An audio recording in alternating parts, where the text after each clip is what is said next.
Hey, this segment is being brought to you by Emmett Muckles or produced by Emmett Muckles of the What's Up Solar Podcast. Remember, you can always visit us online on YouTube. Look for the What's Up Solar Podcast. That's WATTS Up Solar Podcast for your solar information. Stay tuned for this deep dive segment. Welcome to the Deep Dive, where we unpack complex ideas and try to make them, well, crystal clear. Today, we're tackling a really big shakeup in U.S. clean energy policy. We're diving into a critical change impacting the residential clean energy credit, that federal tax incentive that's been such a game changer for homeowners looking to go solar. Our mission today is to unpack the pretty dramatic changes introduced by a new hypothetical piece of legislation we're calling the One Big Beautiful Bill Act for this deep dive, a name we chose just to reflect its sweeping, dramatic impact. We'll explore the immediate consequences for homeowners and, critically, what this all means for the entire clean energy industry. We're talking the job market, business strategies, especially important for you, the informed citizen, trying to make sense of it all. Yeah, and this isn't just some minor tweak. What's really striking here is how abrupt this policy reversal is. It really raises some significant questions, for the long-term path of renewable energy adoption in the U.S. Mm-hmm. And it highlights just how quickly this whole landscape can shift. Okay, so before we get into what changed, let's set the scene a bit. What was the landscape like before? What made clean energy adoption so exciting for homeowners? And how did the Residential Clean Energy Credit, the RCEC, fit into that picture? Practically speaking, what did this credit mean for the average homeowner? Beyond just the tax form, I mean. Right. Well, the RCEC was basically the government saying, look, homeowners, we'll help you pay for solar and other green tech. Its goal was pretty straightforward. Cut that upfront cost, give people more energy independence, reduce carbon emissions, obviously, and crucially, give the clean energy industry a solid boost. It was a non-refundable federal income tax credit, fundamentally designed to lower those financial hurdles and really stimulate growth. And it wasn't exactly brand new, right? I remember it goes back to the Energy Policy Act of 2005. It got this massive enhancement with the Inflation Reduction Act, the IRA, back in 2022. That's when things really took off, yeah. Absolutely. The IRA, that was a pivotal moment, no question. It pushed the credit back up to a substantial 30% of qualified costs. And under that plan, the projection was for it to stay at 30% right through 2032. Then it would gradually step down through 2034 and phase out completely by 2035. And look, this wasn't just adjusting the numbers, it was the policy mechanism itself. The key lesson we learned, which the IRA fully embraced, was getting rid of those dollar caps. That wasn't just about bigger savings. It made these high-cost investments like solar genuinely viable for, the average homeowner. And crucially, no lifetime dollar limit. That meant big savings on expensive setups. Plus, any credit you didn't use, you could carry it forward. Think of it like store credit. If you didn't use it all this year, it didn't vanish, it rolled over to next year. Okay, so the IRA wasn't just about solar panels then. It sounds like a much broader vision, embracing a whole range of clean tech, kind of signaling a bigger national commitment.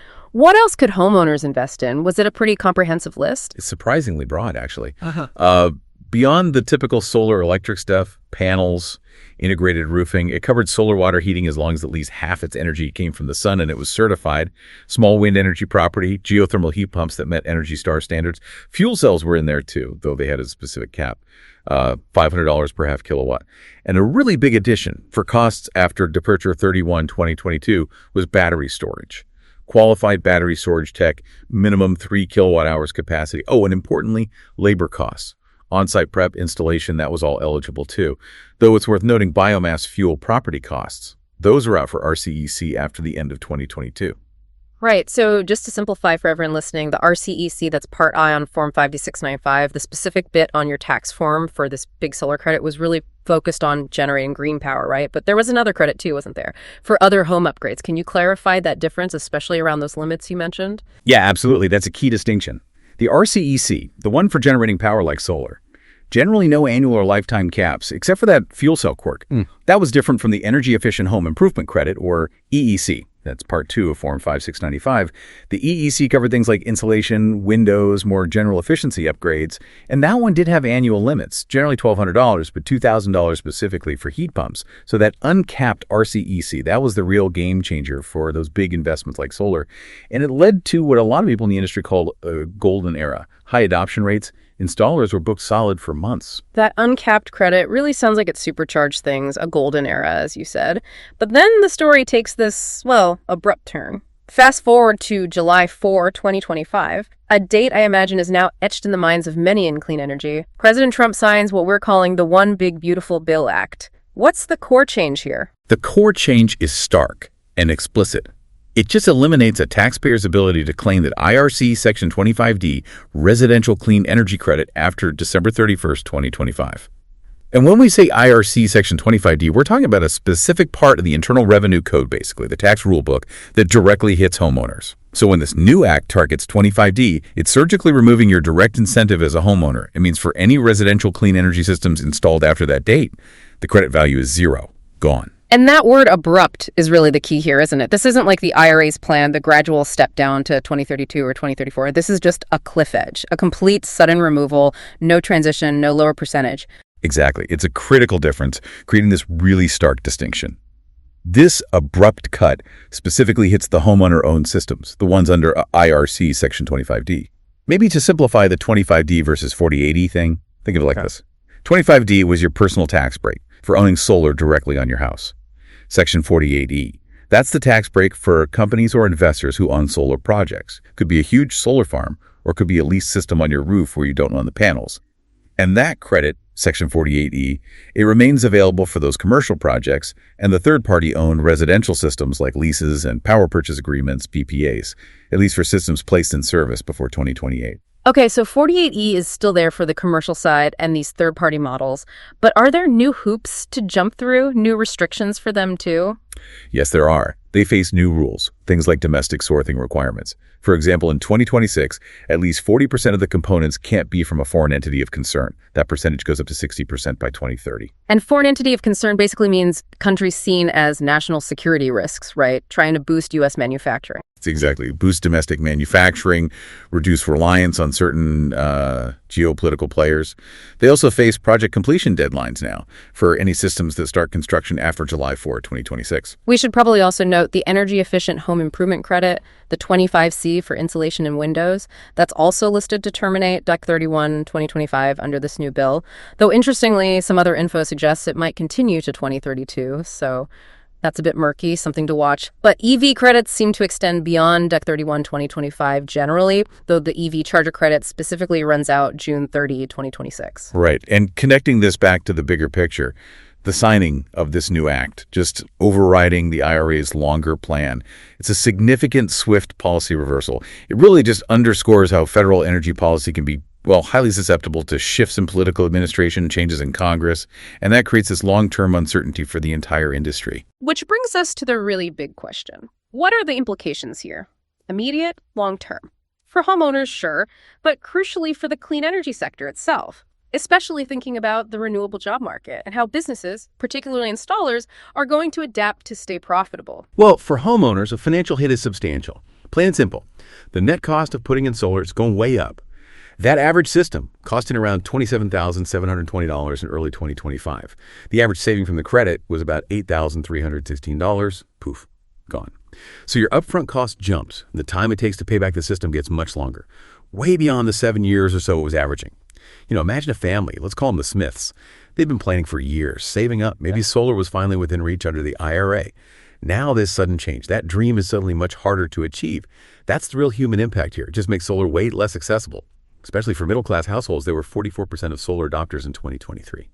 And they heavily relied on these credits. And this abrupt deadline, December 31, 2025, it's creating this huge pressure cooker, a massive surge in demand for installers in 2025, which means longer waits, maybe even higher project costs because installers are slammed, supply chains are strained. It sounds like a classic mad dash to the finish line. For homeowners and installers, you can almost picture the solar trucks racing the calendar. So, okay, it's a scramble for homeowners, but what about the installers? Are they just celebrating this temporary boom, or are they already, bracing for that cliff edge you mentioned? What does this mean for the renewable job market? That's a huge concern. It's a really mixed bag, a boom-bust cycle, essentially. Right. Yes, 2025 might see record installations because everyone's rushing that pull-forward effect. But then, come January 1st, 2026, you could see a sharp drop in residential installations. The main incentive is just gone. And that kind of instability, It cripples long-term sustainable growth for the industry. It could absolutely lead to job losses, businesses closing down, especially smaller local installers. Less investment flowing into the sector. It makes workforce development and retention incredibly difficult. How do you train and keep skilled solar electricians or installers when the market is bouncing around like this? Right. So businesses absolutely have to adapt to survive this. How do you see the market pivoting? What's the likely shift? Well, a critical implication, and one highly relevant to business strategy and jobs, is the expected rise of alternative financing. Solar leases and power purchase agreements, PPAs. Because the companies offering those services, they can still claim the federal tax credits under Section 48E, remember? Ah, okay. So the incentive shifts from the homeowner to the company providing the lease or PPA. Exactly. So the market will likely lean much more heavily towards these third-party ownership models.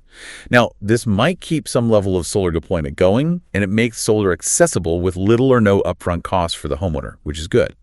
But it fundamentally changes the financial dynamic. The homeowner doesn't get the long-term savings from owning the system, nor the direct tax benefit. That benefit goes to the third-party owner, the solar company. So for businesses, it means a critical need to shift strategy. Expand offerings beyond just direct sales to homeowners, get into leasing, PPAs, maybe focus more on commercial projects where 48E still applies. That's where the stability and the jobs might be post-2025.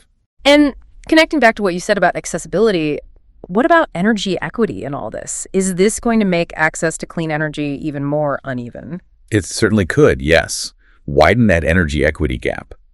With the direct homeowner credit gone, and potentially rising panel costs anyway, solar adoption might become much more concentrated among, well, wealthier households. Right. Or maybe just in those states that have really strong state-level incentive to fill the gap.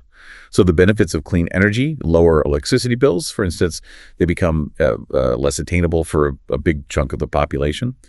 It could definitely worsen existing economic disparities. It's a serious concern if we want everyone to benefit from this energy transition. Okay, this has been a really thorough deep dive, some complex changes, but really crucial ones. So let's boil it down. What are the actionable takeaways for our listeners, whether you're a homeowner, maybe someone working in the industry, or just trying to stay informed? All right, let's break it down. For homeowners, the message is loud and clear.